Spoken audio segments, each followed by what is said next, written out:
दोस्तों, आज की वीडियो में हम लोग बात करने वाले हैं वीक लिंक के बारे में और एचआरयू के बारे में। सो फंक्शन थ्री के ओरल के टाइम पे हम लोगों से जो एमएमडी के सर्वेयर है वो पूछते हैं कि बताओ कि एचआरयू क्या होता है और वीक लिंक क्या होता है। तो हम लोगों को सबसे पहले ये बोलना होगा कि जो एचआरयू है, एचआरयू का मतलब होता है हाइड्रोस्टेटिक रिलीज यूनिट, और जो वैलिडिटी होती है एचआरयू के वो 2 इयर्स होता है। जो एचआरयू है वो काम कैसे करता है, तो when HRU unit reaches a depth of 4 metre with a sinking ship, upper part separates from the main unit.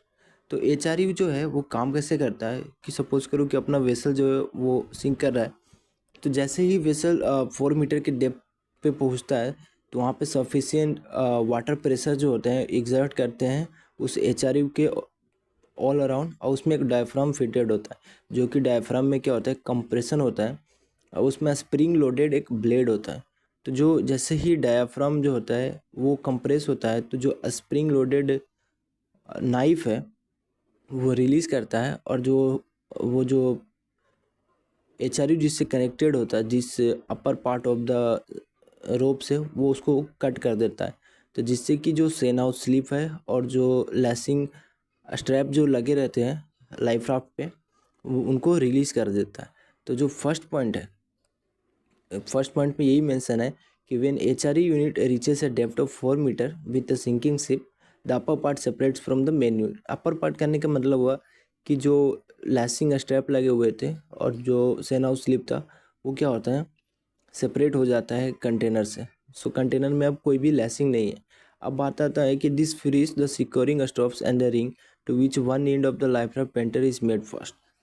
तो वही सेकेंड पॉइंट में हमने फर्स्ट पॉइंट वाले को ऐड किया है कि जैसे ही एचआरयू कट करता है तो वो जो सिक्योरिंग स्ट्रॉप था उसको रिलीज़ कर देता है, और वहाँ पे एक रिंग होता है, और उस रिंग में क्या है कि to which one end of the life of painter is made fast.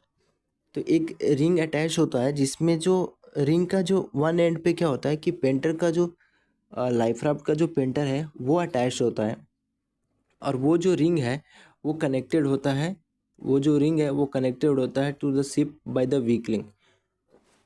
ठीक है, तो यहाँ पे यही ध्यान देने वाला बात है कि एक रिंग है, उसका एक एंड जो है वो पेंटर से कनेक्टेड है, और इस जो रिंग है उसका जो ये यहाँ पे एक वीक लिंक होता है, जो कि रिंग जो है वो वीक लिंक से भी कनेक्टेड है, और ये जो वीक लिंक है वो जो है शिप का जो स्ट्रॉन्ग पॉइंट है उससे वो अटैच्ड होता है। तो अब हम लोग वीक लिंक के बारे में आते हैं कि वीक लिंक क्या होता है। तो फर्स्ट पॉइंट बोलता है कि connect the painter to the ship. Weak link का काम ही यही है कि जो पेंटर होता है लाइफ राफ्ट का उसको शिप से कनेक्ट करके रखता है। As the HRU upper part causes the securing stop to be open out, वो तो हम लोगों को पहले से पता है।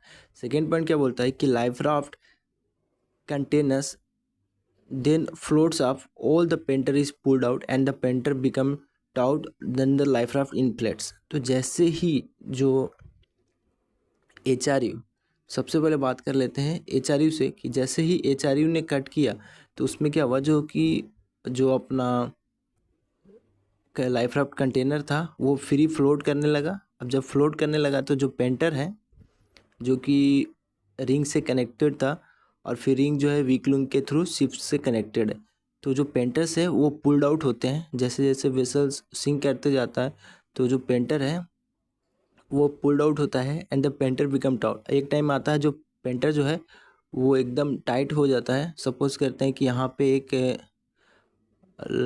ये अपना लाइफ राफ्ट है, और ये जो है वो पेंटर्स का लेंथ बन गया जो कि पूरा टाइट हो गया, और ये जो है वेसल सिंक कर रहा है। तो ऐसे टाइम पे क्या होता है कि एक बॉयंसी फोर्स लगता है जो कि ब्रेक करता है जो वीक लिंक को है। वीक लिंक जो होता है उस टाइम पे ब्रेक हो जाता है और फ्री करता है life raft from the sinking ship. तो जो वेसल सिंक कर रहा था उसमें से जो लाइफ राफ्ट है अब फ्री है। सबसे एक स्टेप पीछे जाते हैं कि जैसे ही सपोज करो कि यहाँ पे ये अपना एक जहाज़ था जो कि अभी अब सपोज करो कि ये सिंक कर रहा है, और ये जो लाइफ राफ्ट का जो ये पेंटर है वो कनेक्टेड होता है किससे, यहाँ पे सपोज करो कि ये एक लाइफ राफ्ट है और ये इससे कनेक्टेड है। तो जैसे ही ये पेंटर जो होता है वो टाइट हो जाता है तो उस केस में क्या करता है, एक जर्क लगता है जिससे कि ये जो कंटेनर्स था लाइफ राफ्ट का वो इन्फ्लेट हो जाता है। जैसे ही पेंटर जो है वो टाइट होता है तो एक जर्क मिलता है जिसके कारण जो लाइफ राफ्ट है वो कंटेनर्स इन्फ्लेट कर जाता है। अब इसके बाद बोलता है कि जैसे ही बुआंसी फोर्स जो है वो ब्रेक करता है वीकलिंग का एंड फ्री करता है लाइफ राफ्ट का फ्रॉम द सिंकिंग शिप। अब वेसल जो है वो नीचे जा रहा है और फोर्स ऑफ बुआंसी जो है अपवर्ड एग्जर्ट कर रहा है लाइफ राफ्ट पे, और लाइफ राफ्ट जो है वो अब पूरी तरीके से क्या हुआ है, इन्फ्लेट हो चुका है। तो जो बुआंसी फोर्स जो होता है वो इतना बुआंसी फोर्स वहाँ पे लग जाता है जिससे कि जो वीक लिंक है वो ब्रेक कर जाता है, और जो सिंकिंग शिप्स है उससे जो लाइफ राफ्ट है वो डी अटैच हो जाता है। यहाँ पे बोलता है कि जो बुआंसी फोर्स जो होता है वो इतना होना चाहिए कम से कम कि ताकि वो जो वीक लिंक को ब्रेक कर सके, और जो पेंटर जो होता है उसको वो पुल कर सके, और वो अप्रोक्सीमेटली 1.8 किलो न्यूटन से 2.6 किलो न्यूटन के बीच में ही बुआंसी फोर्स जो है एग्जर्ट करता है। अब नेक्स्ट पॉइंट क्या है कि there is a drain in the hydrostatic unit to prevent the accumulation of water inside it.